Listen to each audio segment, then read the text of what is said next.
मैं एक हिंदू ब्राह्मण परिवार से ताल्लुक़ रखती हूँ। कैसे शुरू हुआ ये जर्नी इमाम हुसैन अलैहिस्सलाम से मोहब्बत का आपका? पहला तो इमोशन यही था, दर्द का ऑफ कोर्स। क्या फीलिंग आती है आपको? I could actually feel the pain. अब इस्लाम में औरतों को कोई हक नहीं है। हम हक के लिए क्यों नहीं लड़ सकते? अगर औरत चाहे तो चट्टानों के मुकाबले पर खड़ी हो सकती है। कैसे आपको इंस्पायर करती है? First was pain, second was courage. कि हुक्मरान कितना भी जालिम हो, कितना भी पावरफुल हो, उसकी वैत नहीं करनी चाहिए। अस्सलाम वालेकुम। हमारे साथ एक ऐसे मेहमान हैं जो आशिक इमाम हुसैन हैं। खनक जोशी उनका नाम है। आए इस पॉडकास्ट में जानते हैं कि उनकी जर्नी क्या रही, कैसे इमाम हुसैन से आशना हुए और इमाम हुसैन अलैहिस्सलाम और करबला वाले उनकी ज़िंदगी में क्या असर रखते हैं। उम्मीद करते हैं कि प्रोग्राम इंटरेस्टिंग होगा। लास्ट तक जुड़े रहें हमारे साथ। हमारे ऑडियंस को मैं चाहूँगा कि आप एक शॉर्ट इंट्रोडक्शन अपना दें कि आप कौन हैं, आपका बैकग्राउंड क्या है। तो मेरा नाम खनक जोशी है। मैं एक हिंदू ब्राह्मण परिवार से ताल्लुक़ रखती हूँ। फ़िलहाल मैं बीए कर रही हूँ उर्दू लिटरेचर अलीगढ़ मुस्लिम यूनिवर्सिटी से। और वैसे मुझे सूफ़ीज़्म में बहुत दिलचस्पी है। मैं सूफ़ी कलाम बहुत पेश करती हूँ, क़वालीज़, ग़ज़ल्स, और मेरी बहुत सारी एल्बम्स भी आ चुकी हैं। सही। इमाम हुसैन अलैहिस्सलाम कब आशना हुए आप और कैसे शुरू हुआ ये जर्नी इमाम हुसैन अलैहिस्सलाम से मोहब्बत का आपका, कैसे जर्नी शुरू हुई? जैसे कि मैंने आपको बताया कि मैं कवालियाँ पढ़ती हूँ, कलाम पढ़ती हूँ, तो मुझे पहले से ही मालूम था कि मोहम्मद सल्लल्लाहु अलैहि वसल्लम कौन हैं, क्योंकि हर कलाम में कहीं न कहीं उनका ज़िक्र हो जाता है। और मुझे ये भी पता था कि उनके दामाद हैं हज़रत अली, उनके पोते हैं इमाम हुसैन, बस लेकिन इतना ही पता था।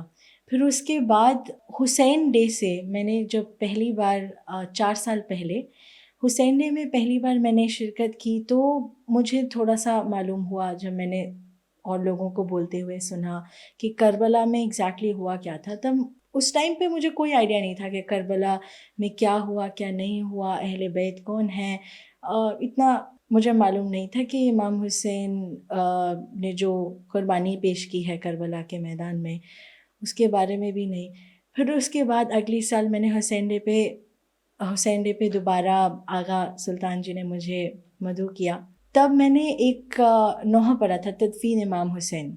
उससे पहले मुझे अंकल ने कुछ किताबें दी थीं कि थोड़ा-सा ना पढ़ लो कि करबला में हुआ क्या, हज़रत इमाम हुसैन कौन थे, उनकी परवरिश कैसे हुई, उनकी और हज़रत मोहम्मद सल्लल्लाहु अलैहि वसल्लम की मोहब्बत क्या थी, और उनमें जो उन्होंने हक़ के लिए कुर्बानी पेश की वो क्यों की, एग्ज़ैक्टली क्यों की। तो मैंने वो किताबें पढ़ी, फिर मुझे समझ आया। फिर जब मैंने वो नोहा पेश किया, तो जब मैं घर पे भी उसका रिहर्सल कर रही थी, प्रैक्टिस कर रही थी, तब मुझे धीरे-धीरे वो वर्ड्स जो थे, वो मुझे समझ आए कि किस तरीके से करबला में इतना ज़ुल्म छोटे-छोटे बच्चों पे, जैसे बीबी सकीना इतनी छोटी-सी बच्ची थी, उनका भी लिहाज़ नहीं किया। लेकिन जो इमाम हुसैन अलैहिस्सलाम थे, उनका अज़्म लर्ज़ा नहीं। वो बिल्कुल डटे रहे कि हक़ के लिए लड़ना है तो लड़ना है, फिर चाहे पूरे ख़ानदान समेत कुर्बानी क्यों ना पेश करनी पड़े। तो I think that was the first message I got from Hussain day. And मैं एक्चुअली हुसैन डे की तहे दिल से शुक्रगुज़ार हूँ जिन्होंने मुझे इमाम हुसैन से इस तरीके से इंट्रोड्यूस किया कि इस टाइम पे मुझे इतनी मोहब्बत है। और मैं जितनी भी मैंने मजालिस की हैं आज तक, हर बार हर मजलिस में जिस भी ज़ाकिर आए ज़ाकिर को सुनती हूँ मैं, तो मुझे डेफ़िनेटली कुछ ना कुछ नया सीखने को मिलता है every year from Hussain day and from all these मजलिसेस। माशाल्लाह। आप बता रहे थे कि आपके फ़ादर का भी बहुत रोल है और आपके फ़ादर भी इमाम हुसैन अलैहिस्सलाम से बहुत इश्क करते हैं, बहुत मोहब्बत करते हैं। जी। बताइए क्या है वो? जी, दरअसल आप देखें तो हमारे घर में वी सेलिब्रेट ऑल फेस्टिवल्स। तो हम लोग होली भी, दिवाली भी मनाते हैं बिकॉज़ डेफ़िनेटली हिंदूज़। बट हमारे घर में रमज़ान के हम रोज़े भी रखते हैं, मी एंड माय मदर। हम लोग कोशिश करते हैं पिछले 2 साल से, बस मौला का करम है कि पूरे मैंने रमज़ान के रोज़े रखे। तो ये तो मोहब्बत डेफ़िनेटली थी ही। और इस्लाम से माय डैड इज़ वेरी वो बहुत मुतासिर हैं विद ऑल द रिलीजन्स, उनके messages that are for peace. तो उन मेरे साथ जो रिसर्च चल रही थी इमाम हुसैन पर, उन्होंने खुद से भी अपना रिसर्च किया और उन्हें इनफैक्ट मुझसे ज़्यादा मोहब्बत है इस टाइम पे। जितनी चाहत मेरी है कि मैं करबला जाऊं, नजफ़ से करबला हम लोग सफ़र करें अरबाइन में, मेरे से ज़्यादा मेरे फादर की है। वो हमेशा कहते रहते हैं अरे जाना है जाना है जाना है, बस कभी ऐसा कहते हैं हाँ कि जब तक उनका बुलावा ना आए तब तक कोई जा नहीं सकता। तो बस, लेकिन मेरे फादर मुझसे ज़्यादा, मतलब हर बार कुछ ना कोई बात हर बार निकल ही आती है कि जाना है जाना है जाना है, तो उनको उन्हें ज़्यादा मोहब्बत है। और जब भी मैं ये घर पे प्रैक्टिस करती हूँ ना, तो जितना मुझे महसूस होता है ना, उससे ज़्यादा उन्हें होता है। मतलब वो रोज़ सुन रहे हैं, सेम नौहा रोज़ सुन रहे हैं और सेम नौहा पे वो रोज़ रो रहे हैं। आप ये देखें, मतलब उन्हें इतनी मोहब्बत हो गई है एट दिस पॉइंट। तो करबला के अंदर जो मसलन आप नोहें पढ़ती हैं या आप कलाम जो शायरी, आपने बीबी सकीना का ज़िक्र किया, जी। तो यानी क्या अटैचमेंट है आपका इमाम हुसैन से, एज़ सकीना से? कैसे आप यानी आप as a person, as a emotions आपकी कैसे अटैचमेंट उनसे है? जी, पहला तो इमोशन यही था, दर्द का ऑफ कोर्स, बिकॉज़ आप देखें कि एक छोटी सी बच्ची को इतना जुल्म सहना पड़ा, एंड वो सिर्फ हर जुल्म पे वो सिर्फ बाबा बाबा पुकार रही थी। तो being the only daughter, I could actually feel the pain कि वो किस तरीके से, जैसे मैंने कलाम पढ़ा था, मैंने एक नोहा पढ़ा था एक्चुअली, आई थिंक 2 साल पहले हुसैन डे पे ही, ऑन बीबी सकीना। और उसमें उन्होंने ये मेंशन किया कि आपने मेरा नाम सकीना रखा है, लेकिन न जाने क्यों लोग यतीमा यतीमा बुला रहे हैं। तो आप देखें कि इतनी छोटी सी बच्ची को इतना इतना जुल्म सहना पड़ा, भूखा रहना पड़ा, प्यासा रहना पड़ा, तपती रेत पे चलना पड़ा, उनके गले रस्सी से बांध दिए गए, उनको घसीटा, मतलब लॉट ऑफ पेन। तो सबसे पहला इमोशन तो डेफिनेटली पेन था। सेकंड, आई थिंक एक डिफरेंट टाइप ऑफ करेज थी विच आई फेल्ट, कि अगर इतने छोटे से बच्चे भी अपने हक के लिए इस तरीके से कुर्बान हो गए, तो हम हक के लिए क्यों नहीं लड़ सकते? एक अलग तरीके का करेज मेरे अंदर आया। एंड इनफैक्ट ये जो मैंने तस्बीह पहनी है, ये खाके शिफा है करबला की, जो मुझे इराक़ से आए थे वो, और उन्होंने मुझे दी थी। तो मैं इसको अगर दिखा दें कोशिश, कैमरे के सामने, जी, ताकि जो है तो मैं ये कोशिश करती हूँ कि ये मैं जब भी मैं किसी भी मजलिस में जाऊँ, I think this gives me a lot of power. ये जब भी मैं पहन के पढ़ती हूँ ना, तो वो अलग ही, मतलब अलग ही जज्बा होता है मेरे अंदर पढ़ने का। तो I think second emotion was definitely courage, कि इतना सब कुछ होने के बावजूद, मतलब उन्होंने देखा, अपने भाइयों को शहीद होते हुए देखा, बीबी सकीना ने, और हज़रत इमाम हुसैन ने देखा कि इतने लोग, मतलब, लेकिन उनका हज़म लर्जा नहीं। ही वाज लाइक हक के लिए लड़ना है तो डेफिनेटली लड़ना है, because what is right is what is right. मतलब अब कुछ, I think that definitely courage was the second emotion. First was pain, second was courage. और उसके बाद आई थिंक एक अलग ही तरीके का मैंने एक और नोहा पढ़ा था, जिसमें वो अपनी दादी जान को कह रही हैं कि कोई भी नहीं है मेरे पास, मेरे साथ कोई भी नहीं है। तो I think it was very very painful. मतलब जिस तरीके से मैंने धीरे धीरे रिसर्च करके मुझे ये सब पता चला, तो मुझे लगता है कि आज के लोग में ये सब मैसेजेस डेफिनेटली जाने चाहिए, बिकॉज इतना जुल्म हो रहा है दुनिया में एंड दे डोंट नो। और ये एक पैगाम ये भी मिला ये पूरी कुर्बानी से, कि हुक्मरान कितना भी जालिम हो, कितना भी पावरफुल हो, उसकी वैत नहीं करनी चाहिए। आई थिंक ये सबमिट नहीं करना चाहिए, उनके आगे सरेंडर नहीं करना चाहिए। यही तो इमाम हुसैन ने किया। वो अगर सरेंडर कर दे तो पूरी जंग ही नहीं होती, you see. But he said नहीं, वो गलत है तो गलत है, और मैं लड़ूंगा सही के लिए। तो आई थिंक ये पूरी सब लोगों को आई थिंक ये मैसेज डेफिनेटली समझना चाहिए। आपके जब आप पढ़ते हैं, कलाम पढ़ते हैं, कोई ऐसा मोमेंट आपका कलाम में था जब आपको लगा कि मतलब आप कनेक्टेड हैं, आप एक डिफरेंट फीलिंग आपके अंदर, कभी आप जो अलग अलग जगह पढ़ते हैं, आप कैसा आपको महसूस होता है? जी, वो दर्द तो डेफिनेटली महसूस ही होता है, बट ये दर्द एक्चुअली डेवलप हुआ एज आई स्टार्टेड रीडिंग। ऐसा नहीं था कि पहली बार में ही बिकॉज लाइक आई सेड कि हमें इतनी मालूमात नहीं थी इस बारे में, लेकिन जैसे जैसे पढ़ते गए, समझते गए, उसके बाद ये दर्द महसूस हुआ। एंड इस टाइम पे अब ऐसा होता है कि मजलिस में आई कैन अंडरस्टैंड कि मैं जो पढ़ रही हूँ वो क्या है। लोग रोते हैं, जी, आपको कैसा लगता है जब आप देख रहे हैं कि आप पढ़ रहे हैं और लोग? मैं तो उनके साथ रोती हूँ। आप देखें तो इवन आज एक मजलिस से आए हम, एंड वहाँ पे जाकिरा थी, वो कौन सा बयान कर नसायब रहे आपको थे। लगता है कि बहुत ज़्यादा हर बार आपको रुला देता है? आई थिंक हर मजलिस में कुछ ना कुछ नया होता है, and I cry every time. मतलब हर बार कुछ ना कुछ ऐसा बयान होता है जो मेरे लिए नया है। इमाम तो हुसैन पे जब रोते हैं हाँ और जी, रोने के बाद जब 2 मिनट या 1 मिनट का साइलेंस के बाद क्या फीलिंग आती है आपको? What do you feel when after crying, when you gather yourself together?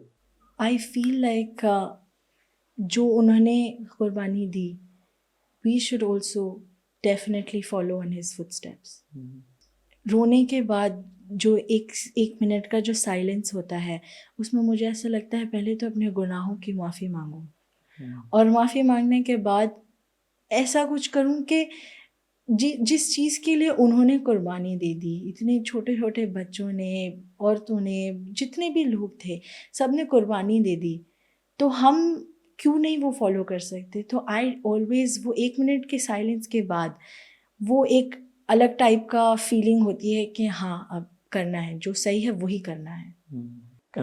आप एक खातून हैं और करबला में एक कैरेक्टर है हज़रत ज़ैनब। जी, कहते हैं करबला करबला ना होती अगर ज़ैनब ना होती। जी, तो इमाम हुसैन तो करबला में शहीद हो गए थे, हाँ जी, और एक ऐसी गवर्नमेंट थी उनकी जो जी, बहुत पावरफुल थी, और उस ज़माने का जो मीडिया था वो क्या था, ये आज का मीडिया तो नहीं था, उस ज़माने में मीडिया जो फ्राइडे प्रेयर्स होते थे उनके थ्रू लोगों को पता चलता था कि क्या करंट अफेयर्स हुए हैं, वो पूरा कंट्रोल था, इंफॉर्मेशन कंट्रोल थी।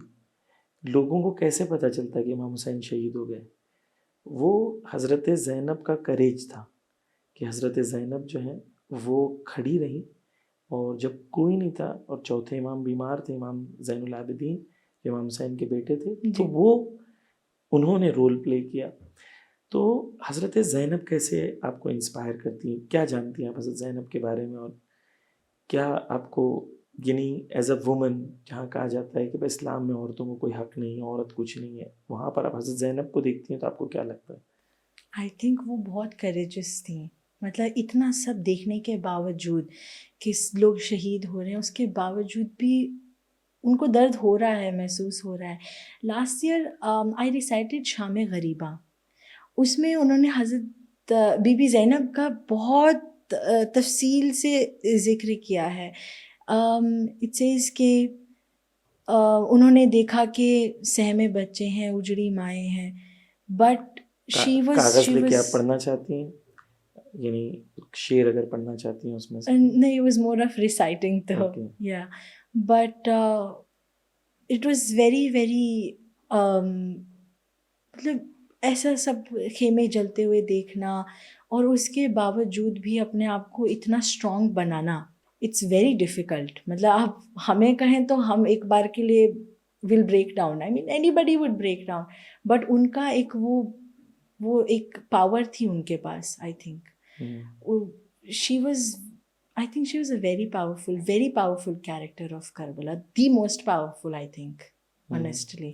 मतलब इतना सब कुछ देखने के बावजूद भी एक औरत को जो कमज़ोर बताया जाता है कि औरत जो है बहुत कमज़ोर है और वीक है, वहाँ पर एक औरत जो है, एक औरत जो हज़रत ज़ैनब जी, सलामुल्लाह अलैहा जैसी औरत है, जैसा आप कह रही हैं कि देखिए मैं आपको एक इंसिडेंट बताता हूँ वहाँ पर करबला में। जी। करबला जब हो गई तो इन पूरे अहले हरम को एक यजीद के दरबार में लाते हैं। तो हज़रत ज़ैनब को इस तरीके से उस वक्त बांधा हुआ था, यानी रसन बंधा हुआ था और दरबार में लाया गया। पूरा दरबार भरा हुआ था। वहाँ पर दुश्मन हज़रत ज़ैनब से कहता है, देखा खुदा ने किस तरीके से तुम लोगों को जलील किया है। तो हज़रत ज़ैनब उसको जवाब देती हैं, आप इमेजिन करें कि कैदी हैं और पूरा वो उनका प्लेटफॉर्म जो है वो उनका है, दरबार उनका है, किंग उनका है, सोल्जर्स उनके हैं। वहाँ जवाब देती हैं, कहती हैं कि तुम्हें लगता है ये हुकूमत तुम्हारी हुकूमत है, ये थोड़े दिन के लिए मोहलत है तुमको। फिर वो कहती हैं, मा राही तो इल्ला जमीला, हमने खुदा के हुस्न व जमाल के सिवा करबला में कुछ नहीं देखा। वो कह रही हैं ये शहादतें जब हक की राह में कुर्बानी होती हैं तो ये जलालत नहीं है, ये ज़िल्लत नहीं है, ये इज़्ज़त है, ये हुस्न खुदा है। तुमको मार के लग रहा है कि तुमने हमें जलील कर दिया, हम शहादत दे के कुर्बानी दे के हम अल्लाह के हुस्न को तलाश कर। यानी वो बीबी ज़ैनब का करेज जो है वो एक औरत को एक कैसे होना चाहिए, जी। रादर देन वो जो दुनिया ने जिस औरत को बताया कि बहुत इमोशनल है औरत, नहीं। जी। एक अगर औरत चाहे तो चट्टानों के मुकाबले पर खड़ी हो सकती है, हाँ जी। और वो हज़रत ज़ैनब ने करके दिखाया। जी, बिल्कुल। तो आई थिंक हमारे हिंदुइज़्म में भी हम देवियों को बहुत ज़्यादा मान्यता देते हैं। यू सी हमारे शिव जी और पार्वती में वो मानते हैं कि शिव जी हैं ही पार्वती की वजह से। तो आई थिंक ये जो लोग समझते हैं कि women are weak weak and very very emotional sensitive, I think उन्हें इन सब चीज़ों को एक बारी पढ़ना चाहिए, सुनना चाहिए डेफिनेटली। सही। तो एक कैरेक्टर के हिसाब से हम करबला में अलग अलग कैरेक्टर्स देखते हैं। एक और चीज़ करबला में बहुत इंटरेस्टिंग है, क्योंकि आप एक खातून है उस हवाले से मैं कह रहा हूँ कि करबला में माएँ हैं जी। जो अपने बच्चों को तैयार कर रही हैं जी। कि तुम्हें कुर्बानी देनी है। जी। दुनिया में ये सिनेरियो जो है कि जब हक और बातिल की जंग हो तो माँ क्या चाहेगी कि मेरा बच्चा बच जाए बच्चा है या मेरा बच्चा हक के लिए कुर्बान हो जाए। करबला के अंदर माएँ बच्चों को कह रही हैं कि क्योंकि तुम्हें हक के रास्ते पे तुम हो, तुम्हें कुर्बानी देनी है। शब आशूर वो रात है जब माएँ बच्चों को तैयार कर रही हैं। ये वेरी वेरी पावरफुल मैसेज। हाँ, यानी कि वो औरत जो करबला की औरत है वो बहुत पावरफुल औरत है। यस। और वो औरत जो है, आप इमेजिन करें कि पूरे करबला के इंसिडेंट में जी। एक औरत भी नहीं कहती कि चलो यजीद से समझौता कर लो। एक औरत नहीं कहती, एक छोटी बच्ची नहीं कहती करबला की, जो हज़रत सकीना है, जी। 3.5 साल की हैं।